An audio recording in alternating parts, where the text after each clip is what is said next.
Now, you guys, as we get into the rest of the saga, like the timeline for these movies literally doesn't make any sense. Hi guys, welcome back to my channel. My name is Stephanie Anya, Steph Anya for short. I'm a licensed marriage and family therapist. Today, I'm going to be breaking down everything that we saw unfold between Bella, Edward, and Jacob in New Moon. If you're curious, stay tuned.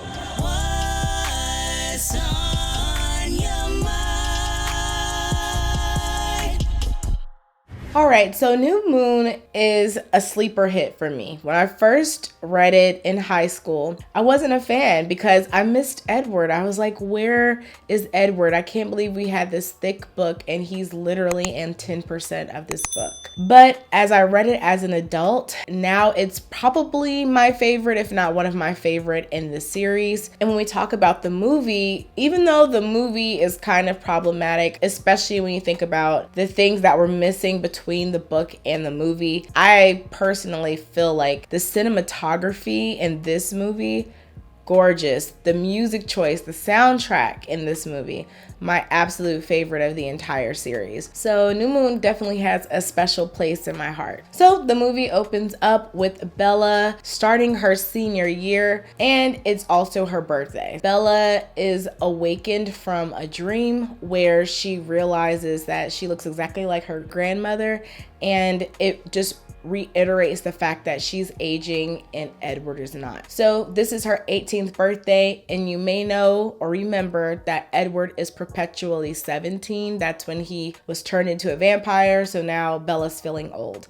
This just takes us back to what we were talking about in the last video when I broke down Twilight about codependency, because as you can see, Bella's self-worth and identity now is completely warped and integrated into her view of Edward and her relationship to Edward. So if Edward's 17, she wants to be 17. I'm very curious how she would have felt about turning 18 had she not been introduced to these vampires who don't age. 18 is supposed to be an age to celebrate. You're finally an adult, and now she is mourning the fact that she is aging. So again, we see that self-image being completely construed and intertwined with the relationship. Again, a major sign of codependency if you're experiencing anything like that in your personal relationships. Edward meets her at school and he tells her happy birthday, and Jacob brings her a gift. This is how we start introducing that triangle when Edward's getting jealous that Jacob gave Bella a birthday gift and she accepted it when she told him that he wasn't allowed to give her a gift. Bella's response is, because I have nothing to give back to you. So here we go again with the self-worth. Being in this relationship is it helping Bella's self-worth? Is it helping her confidence? It doesn't seem like it. And I encounter this with my clients when they are in relationships with people that they have put on this pedestal, and they're constantly comparing themselves to this person. Oh, they're so social, or everyone loves them, or they're so organized, they stay on top of things. And they're looking at their self like, I'm not any of those things. Why would they want to be with me? What's Edward's response? My favorite line in the books and the movies. Bella, you give me everything just by breathing. Absolutely love that line. But if we take a step back, as I've said, looking at this as a therapist is a completely different experience, because if your reason for living is another person, that's obviously very unhealthy. You're going to go through ups and downs in relationships. And if your reason for living is intertwined with things going well for this person, then we can see how that can be disastrous. Things happen in relationships. People break up, or people disappoint you, you get in arguments, and you don't want to get pushed to the point where you're contemplating whether or not your life is worth living because things aren't going well in this relationship. Now, here's where we get to the point where our plot significantly changes. At this critical point, when Edward's family has thrown a little birthday party for her, and Bella ends up cutting her finger. Of course, blood, vampires, not the best mix. And so after this incident where Jasper, he becomes so crazed after smelling Bella's blood, Edward, you can tell, is contemplating. He's already from the very beginning, especially if you read Midnight Sun, he's already been trying to gather the strength to leave Bella alone so that she can lead a normal, regular life and not have the interference of all of these vampires messing up her life trajectory. But after that moment, you can see he's resolved. He's extremely disappointed in the outcome, but the fact that it's something that he always expected would happen, that she would be in danger being surrounded by vampires and being human. He had kind of convinced himself that it was his job to protect her, but at that point he realized that it would be impossible to protect her when her very proximity to him and his family was the biggest threat that could happen to her life. So Edward decides to leave. Let's talk about this scene because I just have so many problems with this situation. So since Edward decided that the best thing to do is to go ahead and end things with Bella so that she can live a normal life and be safer. For some reason, he thinks it's a good idea for her to take a walk with him into the woods, deep in the forest, and have this conversation with her. Now, you might think, yeah, I thought that was so stupid that they did that in the movies, but he does that in the books too. You are the very person who follows her around. You know she has a terrible sense of direction and she's extremely clumsy, and you take her deep into the woods to break news to her that's going to possibly prevent her from being in her right mind, and you actually leave without making sure that she safely makes it to her home. That part kills me. I mean, the breaking up with her, I can understand. If you really feel like being with you is the biggest threat to her life and you love her, sometimes that is the smartest thing to do. That is a mature decision to make. If you recognize that you are the obstacle getting in the way of a person you love, and you want to work on yourself or do something and give them the opportunity to thrive without you, I think that is a selfless choice. But why did he want to lead her into the woods to do it? I do not understand that. In the book, one of the very first things that I highlighted, someone asked, he left you alone in the woods? Yeah, in the movie, they just kind of gloss past that. I mean, they find her, but nobody's like, why did he leave you in the woods? But in the books, that's a question. Second thing that bothered me is Edward told her he was going to leave, but I just don't understand, why did you really leave? Maybe he felt like he wouldn't be able to actually stay out of her life if he didn't actually leave. As I was reading Twilight the first time in high school, I remember thinking, oh, he didn't really leave. He's probably just watching her from afar, making sure she's safe. But no, he actually left. I just didn't understand that. I was so confused because I felt like he had the luxury of not being seen, but still watching over her if he cared that much. Another line that really illustrates that codependency. I'm honing in on this because so many of my clients are in relationships that are codependent. I have been codependent in a relationship historically, and so it's really hard sometimes to recognize that that is what's happening, that your entire life worth is based on this relationship. So I keep wanting to just illustrate to you all what it looks like for you to be in a codependent relationship, because at the time it can just feel like it's very healthy because you're so in sync, when in actuality it's a very thin line between healthy and dysfunctional. Bella says to Edward when he's breaking up with her, If this is about my soul, take it. I don't want it without you. what? Why would you say that? But that just shows you right there, her entire existence at this point is dependent on the relationship with him. Again, a major sign of an unhealthy relationship. And then you can already start seeing in that conversation how Bella's mind is starting to warp. And honestly, these are thoughts that she's already had all along, but you can see it right there with the miscommunication where Edward says, You're just not good for me. now that could be interpreted multiple ways. And I think that what he was saying is that I am not in a good place as long as I'm continuing to put you in danger. Hence, you're not good for me. And Bella says back to him, I'm not good enough for you. I'm not good enough for you is very different. So this is the kind of thing that when I'm working with my couples and they're adding words or taking away words or changing tones, when I ask them, what did you just hear your partner say? I mean, 9 times out of 10, there are very huge differences made by very small words and intonations. So making sure that when you're engaging with someone, you are clarifying, is this what you're saying? Are you saying I'm not good enough for you, for example? And a lot of times that can clear up miscommunications that lead the argument or conversation down the wrong path. So now let's talk about the meat of this story, which is after Edward leaves. This is where, as a therapist, this is where I would see the client. I have had many clients come to me right after or months after a breakup, essentially saying, I have not been able to move on. I am very much affected. Or sometimes they come to me about some other problem problem. And what we discover in early sessions is that this is connected to a breakup, divorce, or some sort of loss or grief that they're experiencing. And that's what Bella's experiencing. Edward has effectively told her she'll never see him again. She is grieving that loss. She's in a state of mourning. So when the client comes to me, I'm going to look at the symptoms. Typically, when a client gets to the state that we see Bella in during the montage where they're showing the months going by, usually there's going to be another person in their life who is referring them to therapy. So it might be a teacher or a school counselor that's noticing that the client is not functioning as well, but most often it'll be a parent. So usually it'd be somebody like Charlie, Bella's dad, coming to me and saying, my daughter is not doing well, and they're going to report those symptoms to me so that I can give a diagnosis based on those symptoms. Now, seeing Bella, I would have certain diagnoses in mind and then differential diagnoses. A differential diagnosis is basically when you have health conditions or mental health conditions that have similar symptoms, but it's technically a different diagnosis. Sometimes it can be dependent on the timing, like certain diagnoses require you to have 6 months worth of symptoms, and sometimes it's a matter of intensity or having 1 or 2 symptoms present or absent.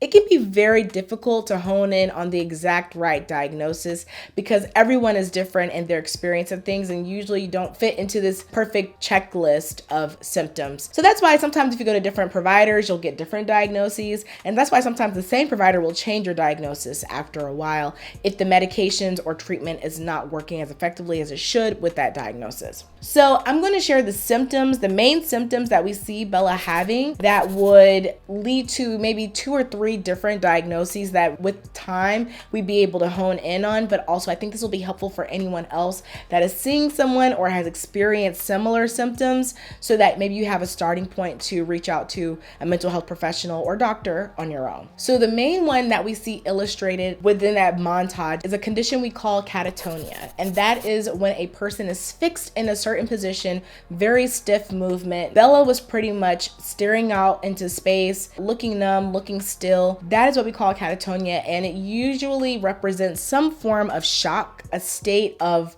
numbness, shock, dissociation, essentially. And then she ends up replacing it with other forms of dissociation that we'll talk about in a little bit. The next symptom that I would be jotting down is delusions. So we're introduced to Bella being in contact with Alice through emails.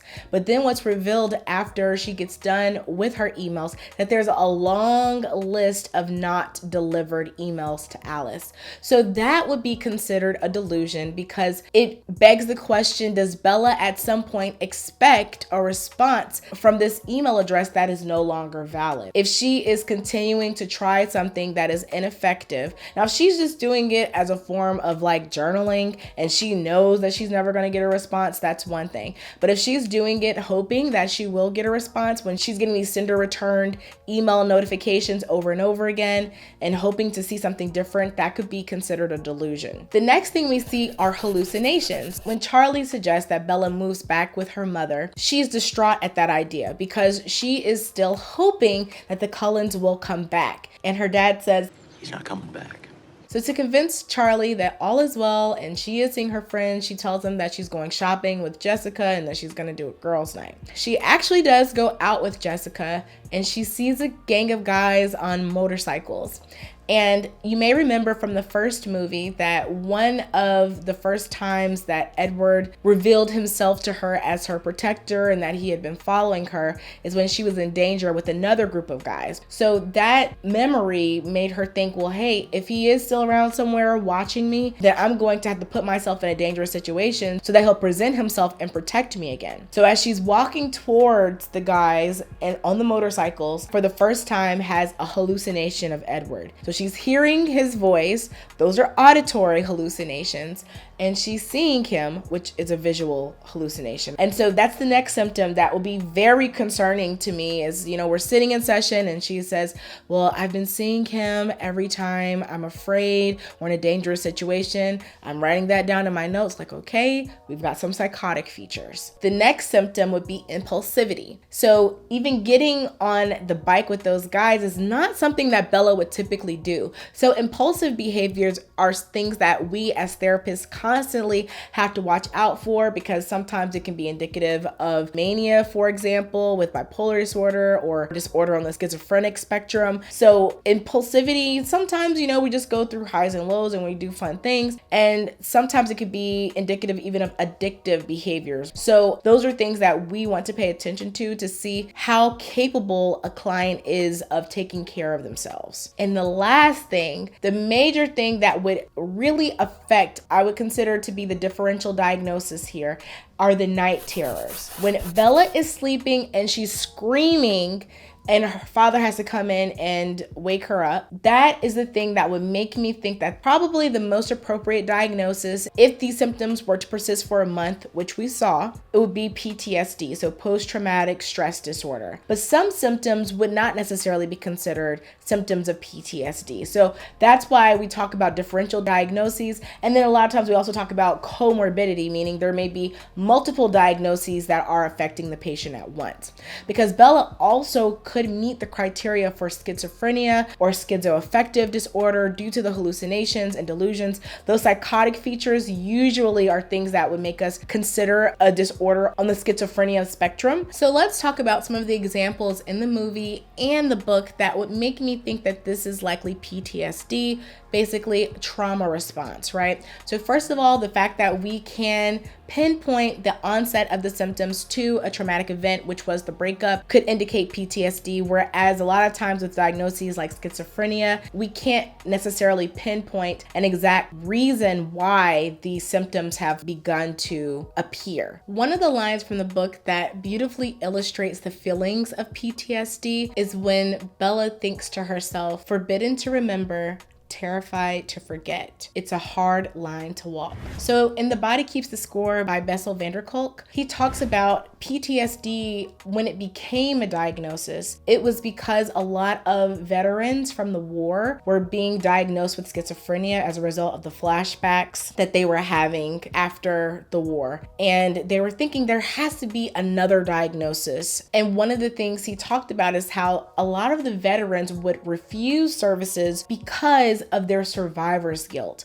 And the survivor's guilt essentially made them feel that they needed to experience this pain in order to show their loyalty to their comrades that were lost or in worse physical or mental conditions than they were. And this is similar to what we're seeing with Bella, because that pain, she's holding on to it in part because it's the only thing that reminds her that her experience with the Cullens was real, because they up and vanished. And so the pain reminded her that these feelings she has make sense. And it's the only connection that she has left to Edward. Another major symptom of PTSD are avoidance tactics, especially avoidance that requires a person to go out of their way to avoid the reminders of that event. One example is how Bella doesn't like to hear Edward's name or the Cullens' name. It's painful for her to hear. Another thing is the fact that Bella no longer listens to music. That's one of the connections she had with Edward, and she doesn't like to listen to music at all anymore. I've said it before, I've had clients who literally couldn't drive off certain exits, for example, because it reminds them of previous relationships. It can start being a really small thing that gets bigger and bigger and bigger. I can't listen to Claire de Lune, the song. Then I can't listen to the composer. It expands to I don't listen to music. Those are examples of avoidance. But in the books, there is actually a much more graphic illustration of avoidance that I can understand why it wasn't included in the movies. And if you're squeamish, you might want to plug your ears on this part. I've been known to do that on certain shows and movies. If you remember, in the movies and the books, Emmett, who is one of Edward's brothers, gifts Bella with the stereo system for her birthday. And in the books, Bella is so triggered because it was a reminder of her birthday, which is when everything went downhill. B, because it was a gift from Edward's family that she thought she would become a part of. And C, because the reason she would need that is to listen to music, which she's no longer comfortable listening to. She literally claws that stereo system out with her bare hands, with her fingers. And the book is described as a bloody mess. So that is an example of an avoidance tactic that is harmful to your client. It is directly getting in their way of functioning.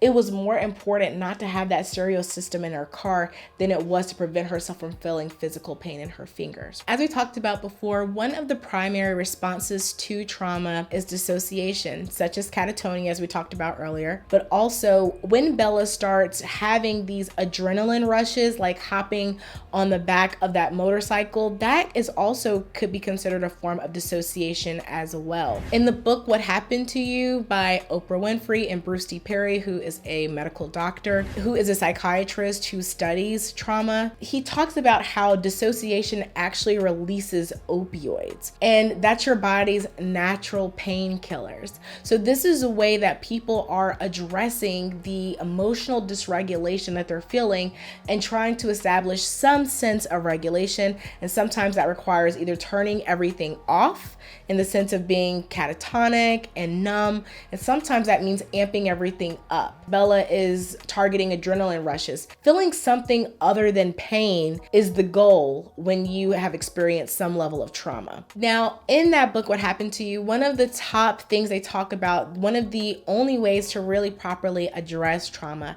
is through connection, is to feel relatedness, because trauma can really isolate you and you feel alone often because no one can relate to the experiences that you're having. A lot of people can't relate to the feeling of being terrified within your own body. There's nothing outside happening anymore, but all of that fear and terror is happening within your body. That's extremely alienating. So feeling that sense of connection is important, which leads us to Bella's relationship with Jacob. Here, I'm gonna have to really emphasize, Jacob in the movies and Jacob in the books are like two completely different people. So they didn't really give enough opportunity for Jacob's character development in the movies, because what they really wanted to do was create this love triangle full of tension, jealousy, the competition. In the movies, they really amped that up. And to do that, they make Jacob more of a fighter than he is really initially presented in the books. When they go to the movies with Mike and he gets so upset and angry with Mike and he says that super lame line, Feeling sick? Maybe you need to go to the hospital. stuff like that. They again are doing this thing where we're supposed to view control and unmanaged anger, things like that, as attractive traits or qualities in a person. And really we should be targeting the opposite, right? We want somebody who can communicate with us. Once I read through the books again as an adult and as a therapist especially, I definitely became Team Jacob. Jacob in the book, in New Moon specifically, he's really mature and he is intuitive. This is what it looks like to have a person who is completely available to you, who is open with you, who pays attention to you, and you can actually lead a real life with him. Versus with Edward, everything was about inaccessibility, unavailability. You know, we shouldn't touch, we shouldn't do this. And that intrigue and that mystery is a thing that keeps them together in a way. And a lot of times that's what is appealing to us, right? We want the person who's not available. And even if we say, who wants that? Realistically, if you really think about it, that's what a lot of people want. They describe partners who are available and communicative about how much they want to be with them as boring. And I hear this all the time. It doesn't start out there, but that is where it ends when we can finally get to the point that they are bored. Because as I talked about in the last video, we confuse activated attachment wounds with passion and spark in our relationship, when really a lot of times what we really should be targeting is peace, calm. Do you really want to be always on edge for the rest of your life? So one example, a difference between the movies and the books, is that there's a time when somebody puts on some music and Jacob says to them, Bella doesn't like music. But Bella thinks to herself, I never told him that. He just paid attention. He recognized that whenever music was playing, she was wincing and he was advocating for her. That's an example of how intuitive he is in the book versus in the movies where everything is spoon-fed to him. Another thing that's a major difference is I really hate how in the movies Jacob is super callous. For example, at the end, I don't like it when, you know, Alice comes back. Jacob says to Bella, He left you, Bella. He didn't want you anymore, remember? In the books, he doesn't even like to bring up the Cullens. And he says to her, "You're not going to make me say it, are you? I don't like hurting you." So he goes out of his way to pay attention to the things that are hurting Bella and make sure that he's not doing anything that would make her uncomfortable. That becomes his focus. She refers to him in the book as her personal son. She says to him in the books, "Sometimes it's like you can read my mind." And he's like, "No, I just pay attention." So I just wanted to share some of those quotes with you from the book, just so you can see like the Jacob in the movies and the Jacob in the books, they are extremely different. Now, talking about Jacob and Bella's relationship, Bella is using Jacob from the very beginning because she doesn't come to him out of a desire for connection and hanging out, even though that's kind of what she insinuates later on when he asks her, like, "What would you have said if I couldn't fix these bikes?" She comes to him because he could work on these bikes and she knew he'd do it for free. He agrees to it, but from the beginning, the relationship, there's a power imbalance there, right? Because Jacob is already infatuated with Bella and she is still infatuated with Edward. So we see that imbalance from the beginning where she's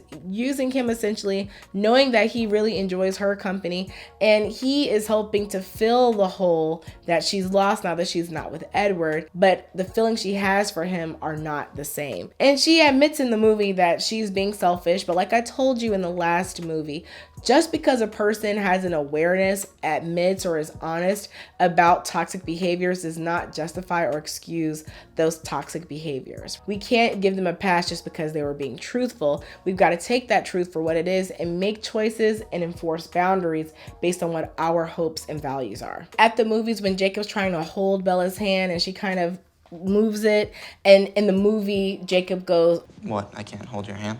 Like that sense of entitlement, we don't see that in the books with New Moon and Jacob. We do start seeing it a little bit later, but I think at that point he starts to become jaded and bitter about everything. Like this whole situation with these vampires has changed the whole trajectory of his life, and he's upset about that. He's also upset that the person he loves could be in danger at the hands of these very people that are causing this disruption to his life. So he starts to become bitter in the later stories, but in New Moon, he's still really sweet and kind and considerate of Bella. And the last thing he would want to do is hurt her or make her feel like he's entitled to her in any way. He recognizes that he's a part of her healing process. And he even says he knows that she will always love Edward. He's okay with that.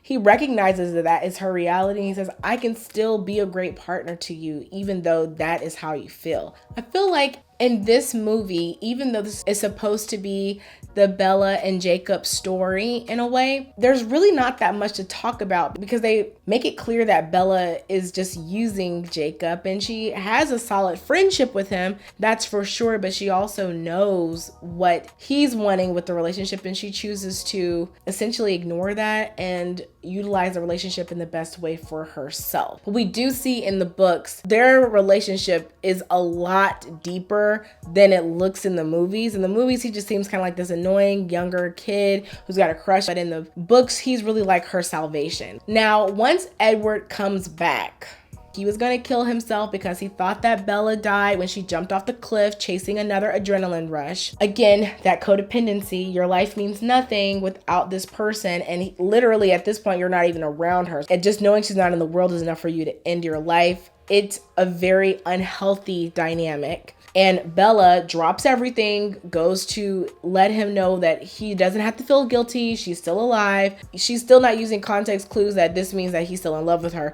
She's thinking he just feels guilty. She's like, "Well, I'm going to absolve you of your guilt so you can go ahead and live your life." And he's like, "Oh, well, I actually still want to be with you. And I thought that this would be the best thing. And now I'm not going to leave you." And he even says, like, in the books, "Where am I going to go?" Like when he comes back and Bella's all worried, he's like, "Bella, I can't leave you. Where would I go?" It's like, you left before.